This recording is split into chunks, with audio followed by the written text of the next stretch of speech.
mi hijo me escribió: «No vengas a nuestra casa en Navidad.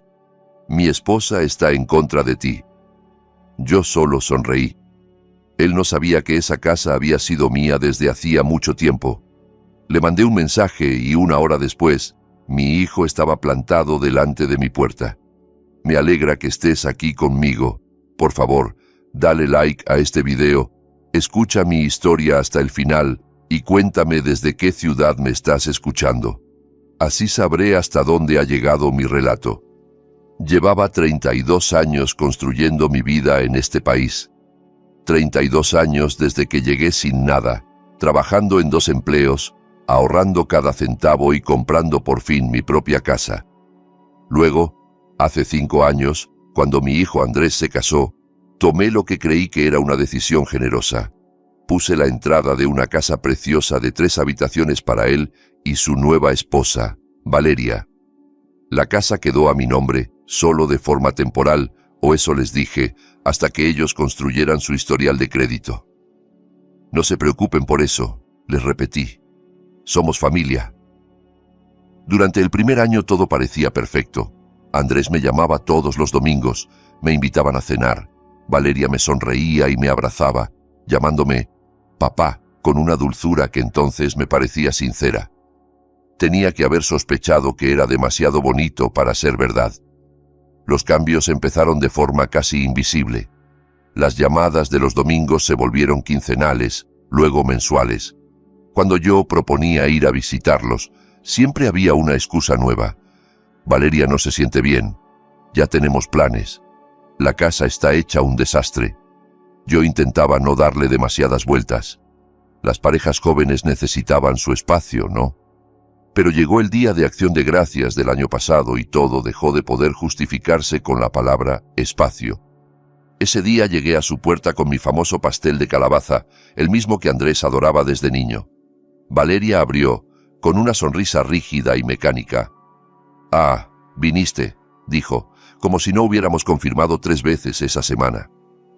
Durante la cena fue dejando caer comentarios envenenados. A Andrés nunca le enseñaron a recoger sus cosas. Supongo que hay personas que no aprendieron buenos modales en la mesa cuando crecían. Cada puñalada venía envuelta en una risa ligera, como si fuera una broma, pero sus ojos estaban fríos. Andrés no dijo nada. Mi hijo, el mismo que de niño me defendía de los abusones del patio, se quedó callado, moviendo la comida en el plato. Empecé a notar más detalles inquietantes. Cuando llamaba, muchas veces era Valeria quien contestaba el móvil de Andrés. «Está ocupado», decía seca. «Le diré que llamaste». Él nunca devolvía la llamada. Y cuando por fin lograba hablar con él, nuestras conversaciones eran rápidas, tensas, llenas de frases cortas, como si alguien estuviera escuchando al otro lado. Y en el fondo, yo sentía que sí, que alguien estaba escuchando. 3 meses antes de aquel mensaje de Navidad, pasé por su casa sin avisar con unas fotos de la infancia de Andrés que había encontrado limpiando. A través de la ventana los vi riendo juntos, la mano de Valeria apoyada en su brazo, los dos relajados y felices. En cuanto Valeria vio mi coche, su expresión cambió por completo. Le susurró algo a Andrés y la cara de mi hijo se ensombreció. Cuando abrieron la puerta, el calor que acababa de ver segundos antes había desaparecido. «No te esperábamos», dijo Valeria sin invitarme a entrar. «Solo quería darle estas fotos a Andrés». «No puedes aparecer cuando te dé la gana», me cortó de inmediato. «Tenemos límites». La palabra límites me golpeó como una bofetada. «¿Desde cuándo un padre necesita permiso para ver a su hijo?», pregunté, todavía en el umbral. «El mes pasado llamé para preguntar por los planes de Navidad», contestó Valeria. «Este año haremos lo nuestro», dijo plana, sin emoción. «Solo los dos. Es importante para nuestro matrimonio». «Pero es Navidad», protesté. «Siempre la pasamos juntos». «Las cosas cambian», respondió y colgó. Esa noche lloré. De verdad lloré. A mis 63 años había sobrevivido a la pobreza, a un primer matrimonio con una mujer abusiva, al cáncer y a reconstruir mi vida en un país nuevo. Pero esto, Mi propio hijo eligiendo a otra persona por encima de mí, precisamente en Navidad, rompió algo dentro de mí. Y entonces llegó ayer, 23 de diciembre. Estaba envolviendo los regalos de Andrés. Sí, aún así se los había comprado, esperando que cambiara de idea.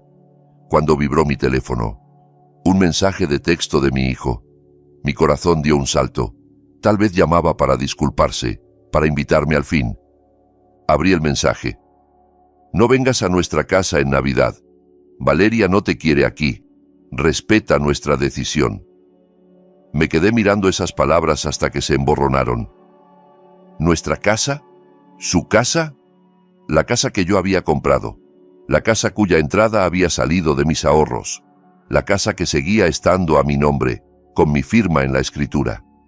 Y encima, Valeria no te quiere aquí. Lo volví a leer. No ponía hemos decidido ni necesitamos espacio. No. Ponía Valeria no te quiere aquí. Mi hijo ni siquiera fingía que era su elección. Me había tirado a la basura por una mujer a la que conocía desde hacía 6 años, mientras yo le había dado la vida, lo había criado solo y había sacrificado todo por él. Algo dentro de mí, esta vez, no se rompió, se cristalizó, se volvió duro, claro, frío y afilado.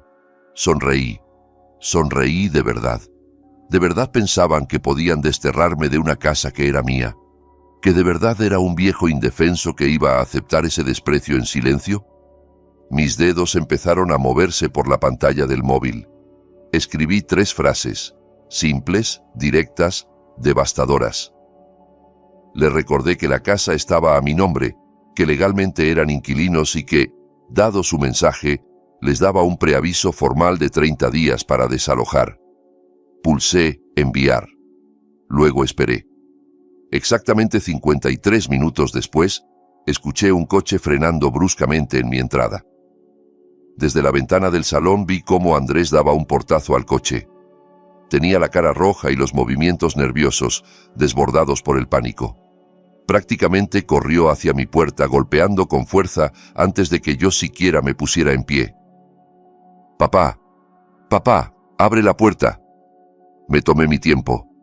Me alisé la camisa, me miré en el espejo del pasillo y lo dejé llamar 3 veces más antes de girar la llave.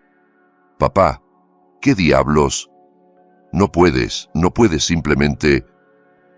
«¿No puedo qué, Andrés?», pregunté con voz tranquila, casi amable. «¿No puedo mandarle un mensaje de texto a mi propio hijo? Dijiste que nos estás echando, que tenemos 30 días para irnos. Es lo que exige la ley aquí. 30 días de preaviso para un desalojo». Lo he mirado. Pasé junto a él hacia la cocina y me serví una taza de té. Las manos no me temblaban, aunque el corazón me latía con fuerza. «¿Quieres té, hijo?»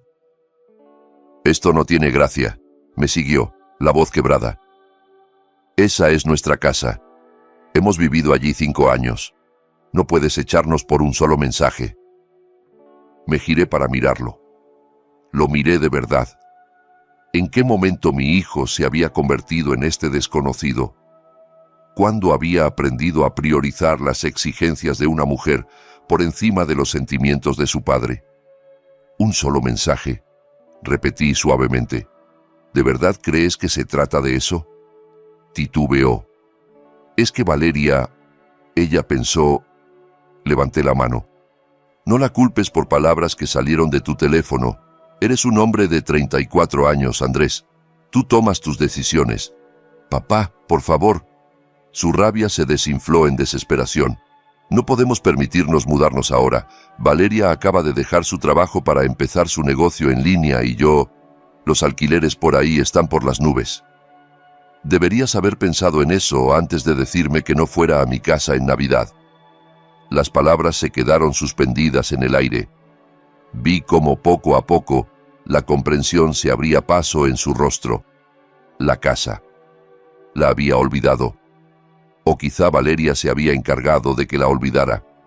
¿Cuántas veces habría repetido nuestra casa hasta que él se lo creyó? «Fue un error», murmuró. «No debería haber enviado ese mensaje. Pero el desalojo es exagerado. Pensé en el último año. Las visitas canceladas, las miradas frías, la forma en que Valeria me había ido sacando de la vida de mi hijo trozo a trozo, mientras yo agachaba la cabeza para no ser el suegro problemático. Pensé en Acción de Gracias, sentado a su mesa mientras ella me insultaba con una sonrisa. Pensé en llamar al teléfono de Andrés y escuchar siempre la voz de ella. Pensé en desaparecer lentamente de la vida de mi hijo mientras ellos vivían en una casa que yo había pagado. ¿Sabes qué es exagerado?, dije por fin. Que me digan que no soy bienvenido en una casa que es mía. Que mi hijo elija hacerme daño porque su esposa se lo exige. Que me dé cuenta de que crié a alguien capaz de descartarme tan fácilmente.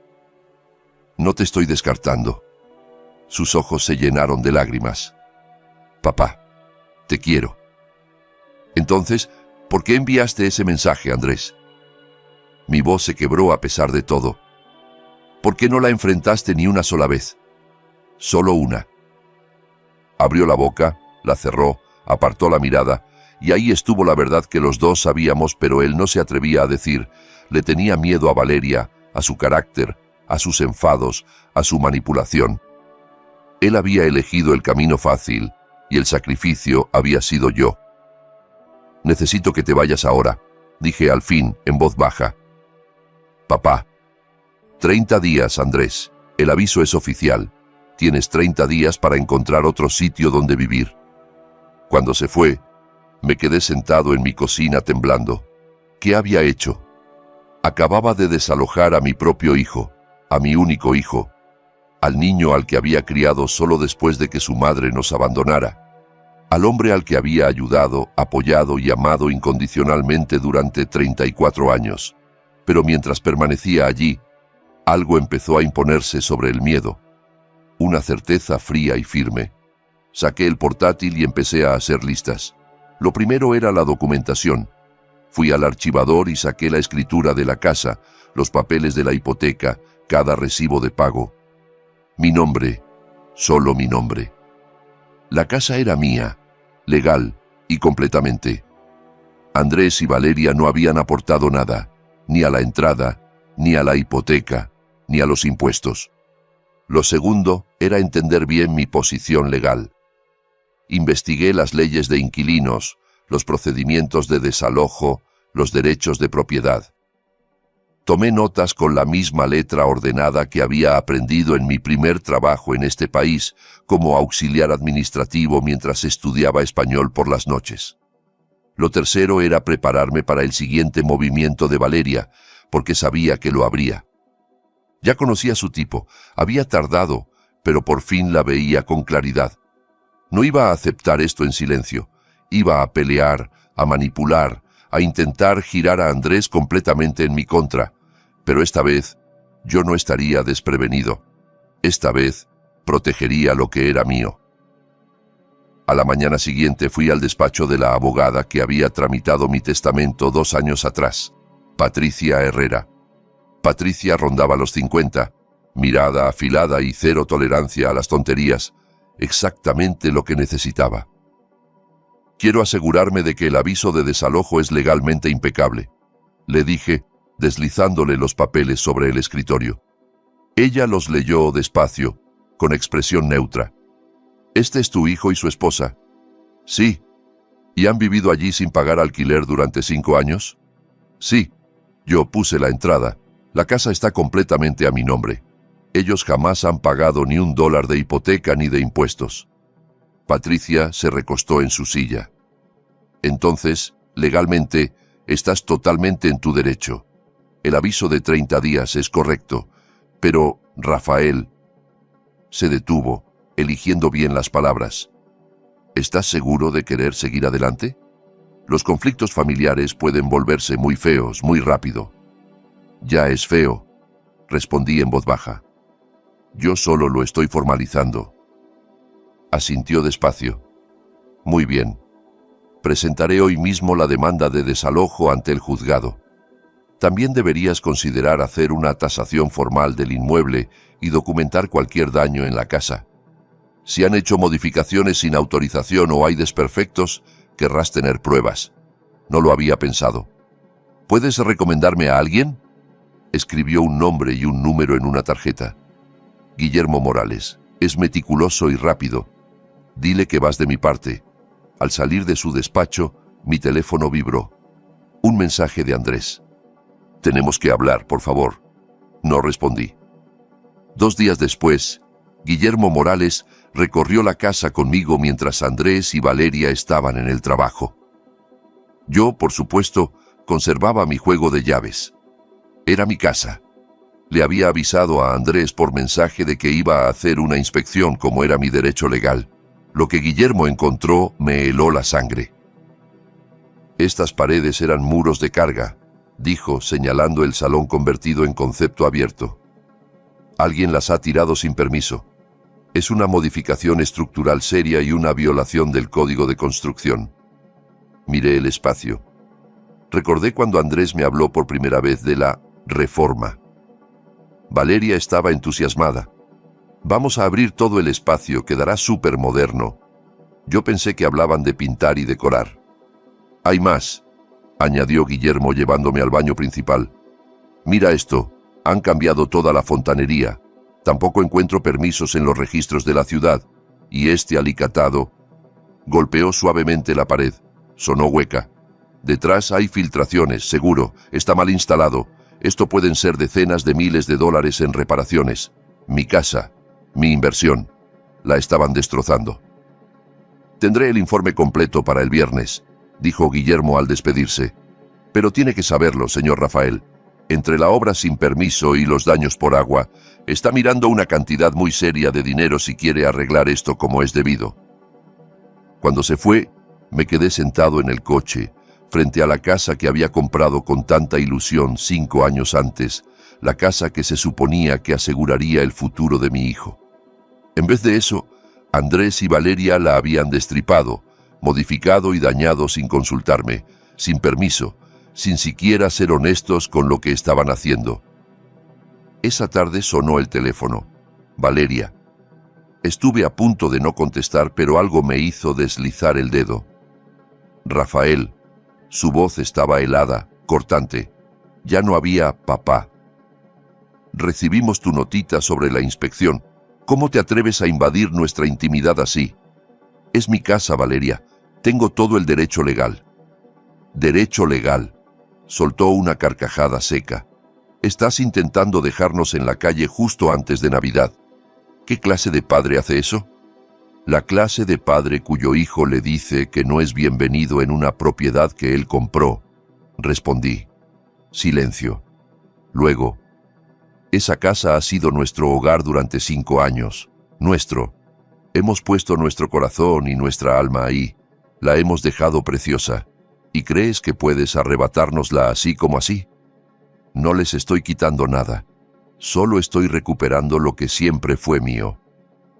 Andrés nunca te perdonará por esto. Su voz se volvió viscosa, venenosa.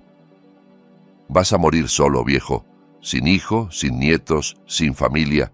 ¿Eso es lo que quieres? La amenaza era clara. Elige la casa y pierde a tu hijo para siempre. Mi mano se apretó alrededor del teléfono. Has hecho modificaciones estructurales en mi propiedad sin permiso. Has tirado muros de carga, provocando daños por agua. Lo tengo todo documentado. No puedes, tartamudeó. 30 días, Valeria. El reloj ya corre. Colgué. Me temblaban las manos, el corazón se me salía del pecho, pero lo había hecho. Me había enfrentado a ella. Por primera vez, después de meses de manipulación y crueldad, yo había empujado de vuelta. Aquella noche no pude dormir. Las palabras de Valeria resonaban en mi cabeza. Vas a morir solo. Y sí tenía razón. Estaba destruyendo la relación con mi hijo por una casa. Pero no se trataba solo de la casa. Era cuestión de respeto, de dignidad, del hecho de que me habían tratado como si fuera desechable. A las 2 de la mañana, mi móvil vibró. Un correo de Patricia Herrera. Rafael, la demanda de desalojo ya ha sido presentada ante el juzgado. Ahora es oficial. No hay vuelta atrás. ¿Estás seguro de querer continuar? Me quedé mirando la pantalla un buen rato. Luego escribí: «Estoy seguro. Adelante». Y pulsé enviar. No había vuelta atrás. El aviso oficial del juzgado llegó a su casa 3 días después. Lo sé porque Andrés me llamó a las 7 de la mañana, la voz apenas contenida. «Una citación del juzgado, papá. ¿De verdad nos has denunciado?» «Es el procedimiento legal, Andrés. Todo tiene que constar por escrito». «Esto es una locura. ¿Nos estás llevando a juicio? ¿A tu propio hijo?» «No, Andrés. Estoy recuperando mi propiedad por los cauces legales. Hay una diferencia».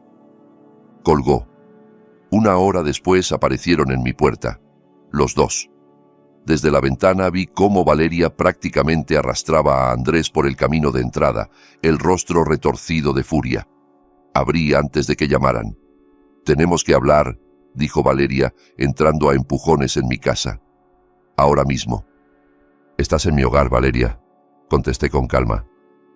«Te aconsejo que cuides el tono». Se giró hacia mí, los ojos encendidos. «Tu hogar, tu casa. Eso es lo único que te importa, ¿verdad? Propiedades, dinero, cosas.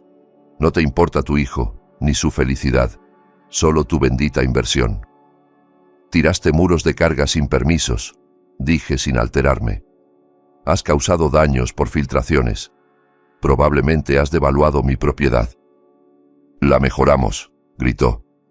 «La dejamos preciosa. Convertimos esa casa vieja y aburrida en algo moderno y valioso, y así nos lo pagas. La destrozasteis, y lo hicisteis sin pedirme permiso». Andrés dio un paso al frente, pálido. «Papá, por favor, ¿podemos hablar de esto con calma?» «Llevo meses intentando hablar con ustedes, Andrés», respondí. Cada vez que llamé fue Valeria quien contestó. Cada vez que fui me hicieron sentir un intruso. Y cuando esperé pasar la Navidad con ustedes en una casa que yo pagué, me dijiste que no fuera. Fue un error.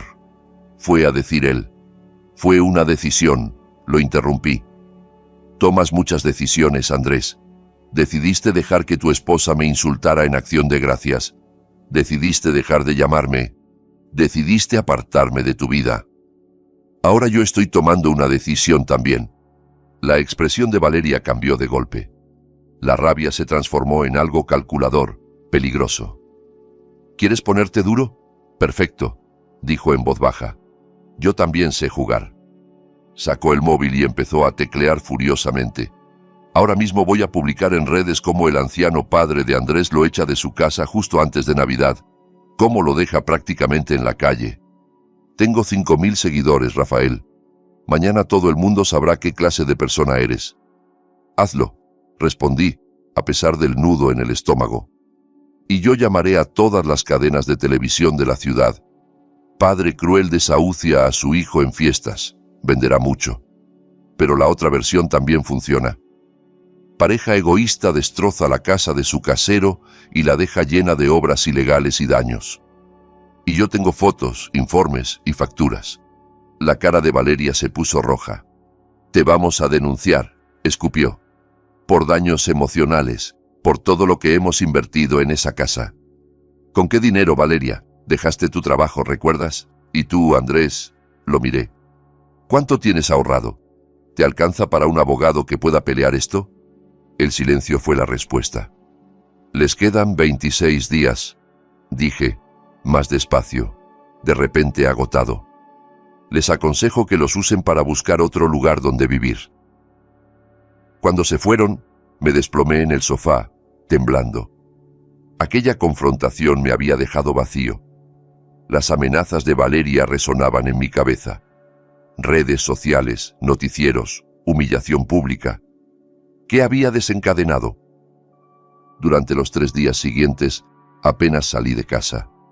Estaba agotado física, emocional y espiritualmente. Sí, me había plantado, pero ¿a qué precio? Apagué el teléfono, no miré el correo, ni siquiera abrí las redes. Solo necesitaba silencio, paz, tiempo para respirar y recordar por qué estaba haciendo esto.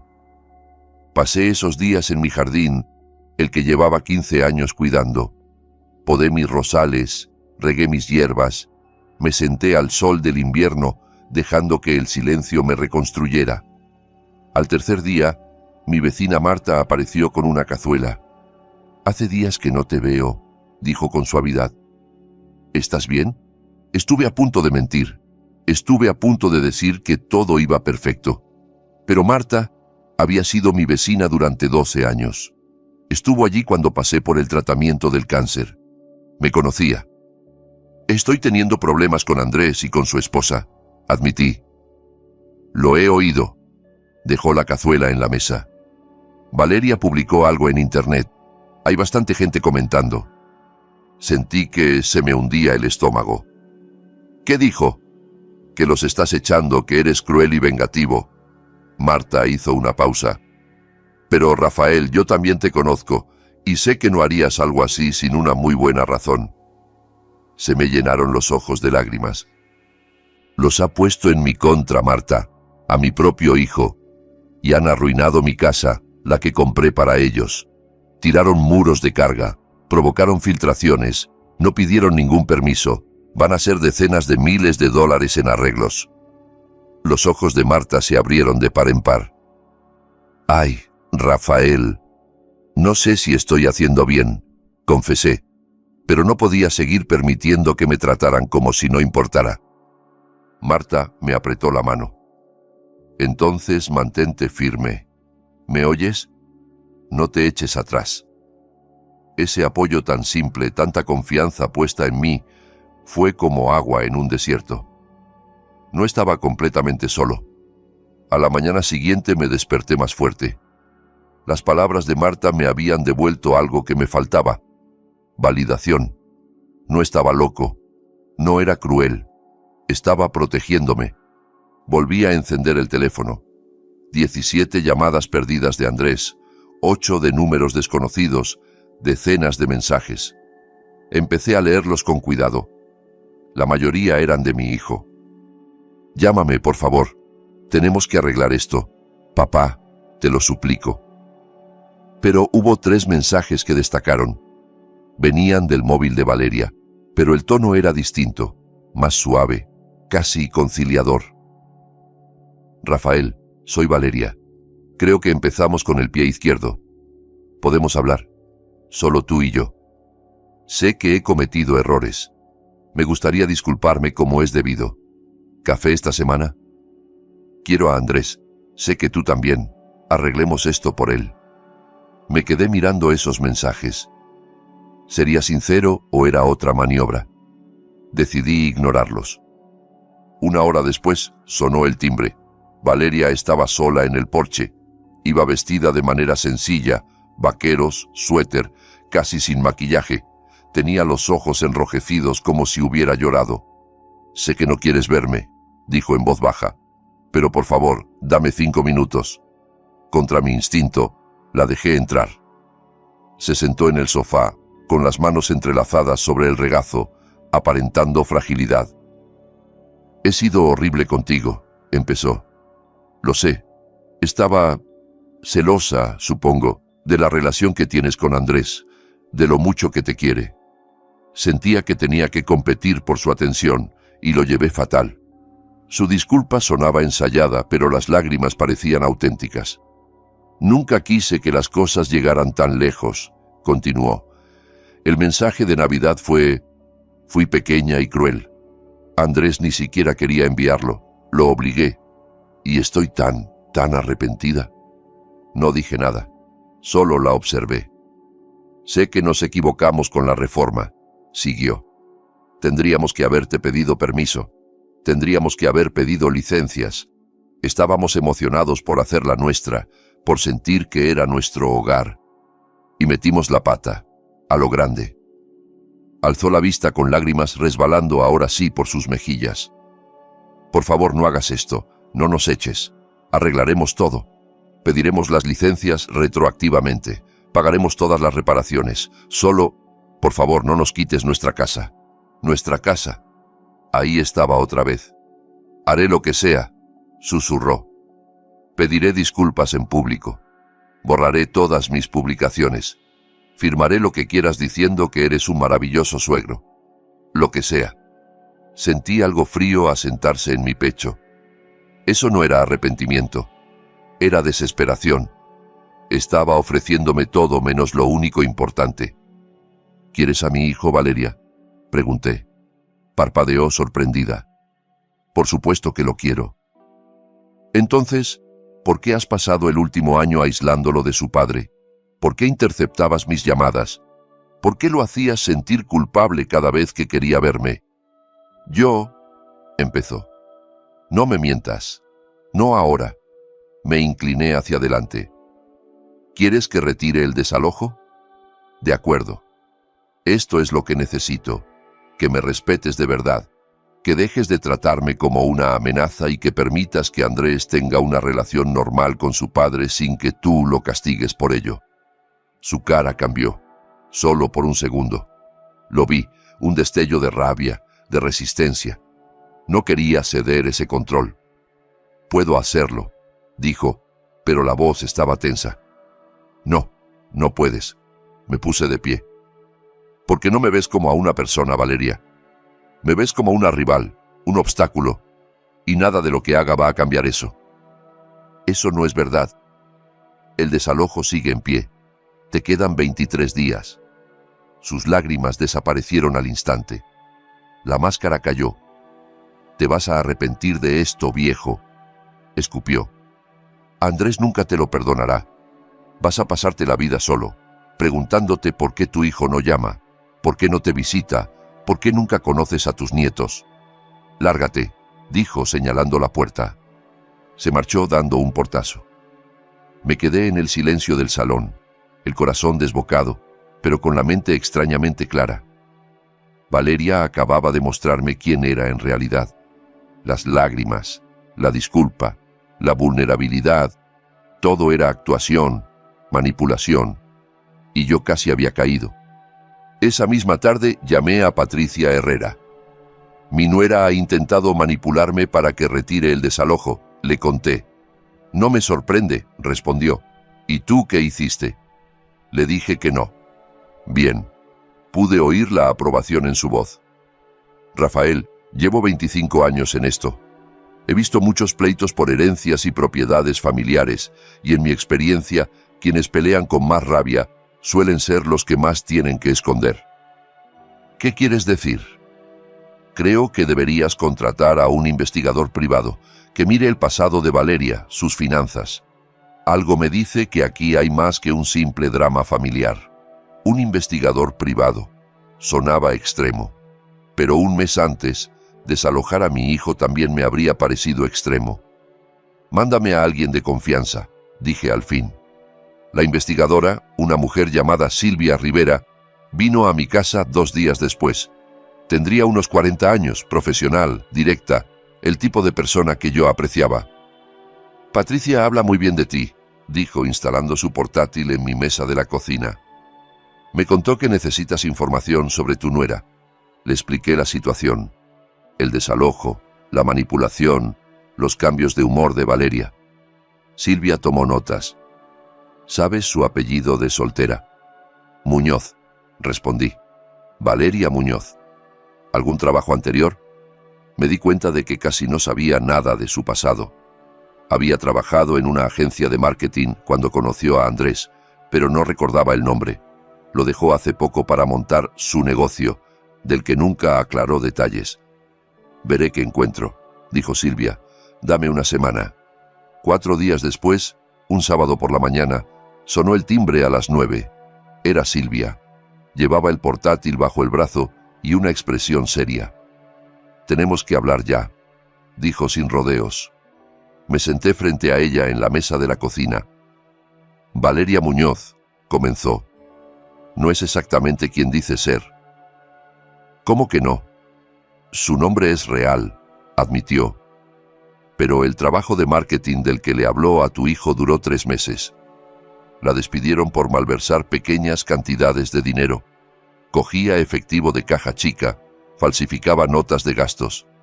La empresa decidió no denunciar, pero la vetó en el sector. Sentí un frío en el estómago. Andrés no sabía nada de eso. Hay más. Silvia pasó a otro documento. Después trabajó en una inmobiliaria. También la echaron, esta vez por falsificar firmas de clientes en documentos. Otra vez sin denuncia porque la empresa quería evitar escándalos. Pero el patrón es claro. Valeria tiene un historial de conductas financieras dudosas. Silvia hizo clic en otra pestaña. También tiene deudas, muchas, tarjetas de crédito, préstamos personales, incluso un préstamo rápido que pidió hace 3 meses. En total, más de $60.000. 60.000, repetí en voz baja. Y aún así, dejó su trabajo para montar un negocio. Hay algo más. El rostro de Silvia se endureció. Encontré búsquedas recientes donde ella investiga leyes de propiedad, específicamente usucapión y derechos de los inquilinos. Ha estado leyendo sobre cuánto tiempo tiene que vivir alguien en una casa antes de poder reclamar algún tipo de derecho sobre ella. Las piezas encajaron de golpe. Valeria no había intentado echarme de la vida de Andrés solo porque le cayera mal. Había intentado establecer control absoluto sobre la casa, mi casa, para poder reclamarla como suya algún día. Esto ya no iba de tensión familiar. Se trataba de un intento de robo. ¿Qué hago?, pregunté. Lo documentas todo y te aseguras de que el desalojo se cumpla, respondió Silvia. Porque si se quedan más allá de esos 30 días, se convierten en inquilinos de difícil desalojo y sacarlos será muchísimo más complicado. Salí de la reunión con copias impresas de todo lo que había encontrado. Pruebas, evidencias, papel tras papel, revelando quién era realmente Valeria. Aquella noche invité a Andrés a cenar. Solo a él. Le mandé un mensaje. Por favor, ven solo. Tenemos que hablar. Es importante. Llegó con gesto tenso. Si esto es por lo del desalojo... Siéntate, Andrés. Lo interrumpí. Le preparé su comida favorita, carne al horno con patatas, como cuando era niño. Comimos en un silencio espeso. Luego dejé la carpeta sobre la mesa. He contratado a una investigadora para que mire el pasado de Valeria, dije. Su cara se puso blanca. ¿Hiciste qué? Léelo, contesté, sin subir la voz. No voy a... Andrés, seguí igual de calmado. Léelo, por favor. Abrió la carpeta. Observé su rostro mientras pasaba las hojas una por una. Los despidos, la malversación, las firmas falsificadas, las deudas, las búsquedas sobre leyes de propiedad. Esto no puede ser, susurró. Valeria me dijo que dejó esos trabajos por ambientes tóxicos. Ella... ¿Te mintió? No, pero su voz ya no sonaba tan segura. Lleva meses planificando esto, Andrés, continué. El aislamiento, la reforma sin permisos, todas las veces que te dijo nuestra casa. Estaba intentando afianzar su posición sobre mi propiedad. Eso es absurdo. ¿Lo es? Mira las pruebas, mira sus deudas. Necesita dinero, Andrés. Vio una oportunidad en mi casa. Se levantó de golpe y empezó a caminar de un lado a otro. Estás equivocado. Tienes que estarlo. Valeria me quiere. Yo... Estoy seguro de que te quiere, concedí, pero también quiere lo que tú puedes darle. Estabilidad, una casa, una salida a sus problemas económicos. Tengo que hablar con ella, agarró la carpeta. Andrés, espera. Pero ya se había ido. Me quedé solo en la mesa, con la carne enfriándose. Lo había hecho. Le había mostrado la verdad. Ahora solo quedaba ver si quería verla. 3 horas después, el móvil vibraba sin parar. Llamadas de Andrés, llamadas de Valeria, más llamadas de Andrés. No contesté. Al final llegó un mensaje de mi hijo. Tenemos que hablar los 3, mañana, por favor. Respondí. En mi casa, a las 10. Y, Andrés, quiero la verdad esta vez. A la mañana siguiente, llegaron por separado. Andrés parecía no haber dormido. Valeria tenía el semblante acorralado, peligroso. Nos sentamos en el salón. Tenía copias del informe de Silvia sobre la mesa. ¿Es verdad?, preguntó Andrés con la voz hueca. Lo de las empresas, el dinero, las deudas. Esos informes están sesgados, replicó Valeria. Las compañías necesitan chivos expiatorios. Yo no hice nada malo. Más de $60,000 en deudas, Valeria, insistió él. ¿Pensabas contármelo algún día? Lo tenía controlado, replicó ella. ¿Dejando tu trabajo? La voz de Andrés empezó a quebrarse. ¿Gastando dinero en reformas que no podíamos pagar? ¿Buscando formas de quedarte con la casa de mi padre? Eso no es lo que estaba haciendo. Pero su tono era demasiado agudo, demasiado defensivo. Hablé yo, tranquilo. Llevas meses aislando a Andrés de mí, destruyendo mi propiedad, investigando cómo apropiarte de una casa que no es tuya. Dime, Valeria, ¿cuál era tu plan final? Me miró con un odio puro. Lo has envenenado contra mí. No soportas que me haya elegido a mí, así que... Responde a la pregunta. Silencio. Entonces habló Andrés, con una frialdad en la voz que nunca le había oído. Lárgate, Valeria, fuera de esta casa. Ahora. Valeria nos miró a los dos, comprendiendo que había perdido. La máscara se hizo añicos. Os vais a arrepentir, me escupió. Los dos. Y se fue. Cuando la puerta se cerró, Andrés se dejó caer en el sofá, con la cabeza entre las manos. Durante un largo rato ninguno de los dos dijo nada. Lo siento tanto, papá, susurró al fin. Lo siento muchísimo. Me senté a su lado. Andrés. Le creí todo, continuó, con la voz rota. Le creí lo de los trabajos, lo de las deudas, lo que decía de ti. Me convenció de que tú eras el problema, que eras controlador, manipulador, y todo el tiempo la manipuladora era ella. Fue muy convincente, dije despacio. Eso no es excusa. Le temblaba la barbilla. Tú eres mi padre. Me criaste solo. Trabajaste en 2 empleos para que yo tuviera todo. Y yo te elegí el peor de los lados. Te mandé ese mensaje diciéndote que no vinieras a tu propia casa en Navidad. ¿Qué clase de hijo hace eso? El tipo de hijo que está siendo manipulado por alguien que sabe muy bien cómo hacerlo. Respondí. Debería haberlo visto. ¿Cómo contestaba tus llamadas? Los comentarios que hacía de ti, tan sutiles que parecía que yo los imaginaba. ¿Cómo se enfadaba si yo quería visitarte? Me decía que ser un buen marido era apoyarla en todo y yo solo te estaba abandonando. Estás aquí ahora, dije en voz baja. No merezco tu perdón. Tal vez no, admití, pero lo tienes igual. Nos quedamos en silencio.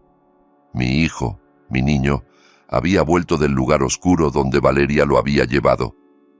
¿Y ahora qué?, preguntó al rato. Ahora te mudas de esa casa. El desalojo sigue en pie, asintió.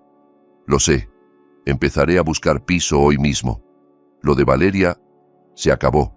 No puedo estar con alguien que haría algo así. Va a intentar convencerte, le advertí. Lo sé, dijo, pero ya he terminado con la manipulación. Se acabó elegirla a ella sobre ti. Durante las siguientes 2 semanas, Andrés fue sacando sus cosas de la casa. Valeria lo intentó todo. Lágrimas, gritos, promesas de cambiar, amenazas con hacerse daño. Pero él se mantuvo firme. Presentó la demanda de divorcio. Ella, mientras tanto, se negó a irse. Alegó derechos como inquilina. Pero Patricia estaba lista. Teníamos documentación de todo. La reforma sin permisos, los daños, el aviso de 30 días, la demanda de desalojo. Cuando el alguacil fue a hacer cumplir la orden, Valeria les gritó desde la puerta. «Esta es mi casa. He vivido aquí 5 años. No pueden echarme». «Señora», respondió él, «esta propiedad pertenece legalmente a Rafael. Recibió un aviso formal. Tiene que desalojar. Me llamó de todo, que había arruinado su vida, que era un viejo vengativo que había destruido su matrimonio porque no soportaba ver a su hijo feliz. Pero al final se fue. Me quedé de pie en medio de la casa después de que se marchara, observando los daños, los muros tirados, las manchas de humedad, el desastre que habían dejado en algo que yo había levantado con mi dinero ganado con tanto esfuerzo. Las reparaciones según los presupuestos, serían unos $43,000. Dinero que yo no tenía, simplemente ahí, esperando. Pero la casa volvía a ser mía.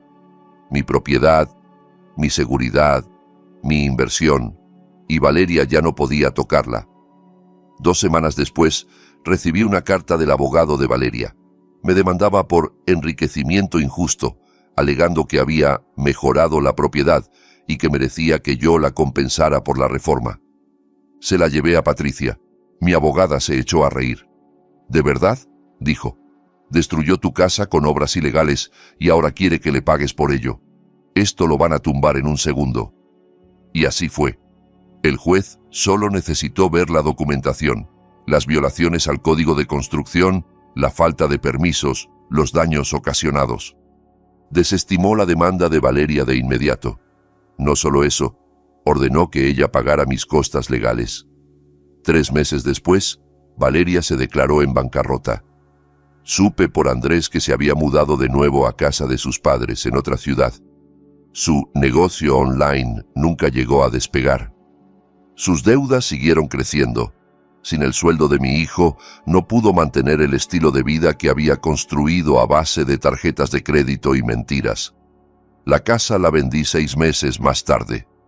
No podía costear las reparaciones, así que la vendí tal cual a un promotor. Aún así, obtuve beneficio, no tanto como si hubiera estado impecable, pero suficiente. Suficiente para asegurar mi jubilación, suficiente para demostrarme que había valido la pena plantarme. Andrés me ayudó a recoger las últimas cajas. Mientras cargábamos cosas en el coche, se detuvo. «Nunca te di las gracias», dijo. «¿Por qué?» «Por no rendirte conmigo, por pelear por ti mismo, incluso cuando eso significaba pelear contra mí. Podrías haber aceptado todo, podrías haberte dejado empujar fuera de mi vida. Muchos padres lo hacen».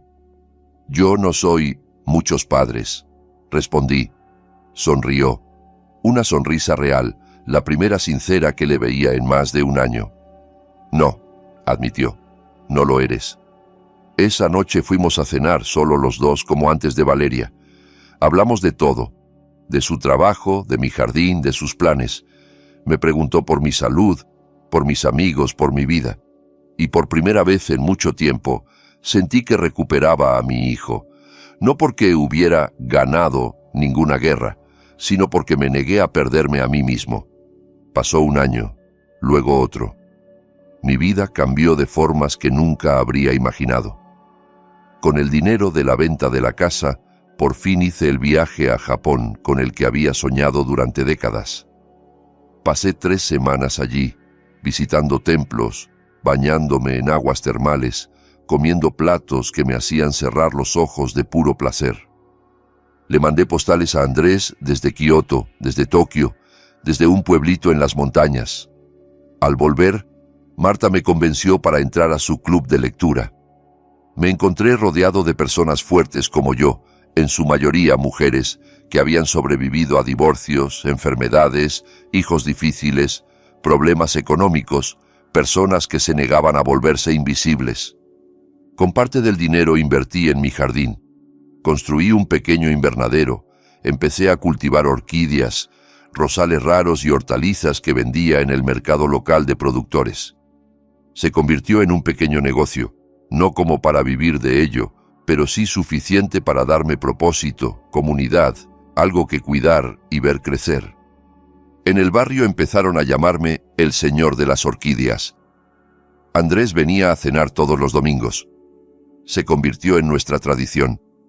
Llegaba a las 5 con vino o postre y cocinábamos juntos mientras él me contaba su semana, su trabajo, sus sesiones de terapia. Sí, terapia. Empezó a ir a un psicólogo para trabajar lo que él llamaba los años Valeria, para entender cómo había permitido que lo manipularan así. Estaba tan obsesionado con ser un buen esposo, me confesó una noche, que creí que apoyarla significaba decirle que sí a todo, incluso cuando era cruel. Ahora ya sabes que no es así, le dije. Lo sé gracias a ti. Tiempo después empezó a salir con alguien de nuevo, con mucha más prudencia. Me presentó a Laura 6 meses después de empezar. Era directa, amable, y cuando no estaba de acuerdo con Andrés, lo decía con respeto y claridad. «Tu papá es increíble», le dijo a mi hijo durante una cena. «Irse solo a Japón a su edad, eso es coraje». «Es la persona más fuerte que conozco», respondió él, y el orgullo en su voz me llenó el corazón. Yo seguí con mi vida, mis plantas, mis libros, mis amigos, mi pequeño puesto en el mercado. Mientras tanto, la vida de Valeria fue cayendo en picado. La bancarrota destrozó su historial crediticio. Probó a montar varios negocios en Internet. Todos fracasaron. Pasó de casa de sus padres a un estudio diminuto y de vuelta a casa de ellos. Se comprometió con un hombre al que conoció en línea, pero el compromiso terminó en cuanto él descubrió sus deudas y sus antecedentes laborales. «Me sigue llamando», me dijo Andrés un domingo, desde números ocultos. «Dice que quiere cerrar ciclos». No le contesto. «Bien», respondí. 2 años después del desalojo, recibí un mensaje suyo en una red social. «Espero que estés contento. Me arruinaste la vida, me quitaste todo.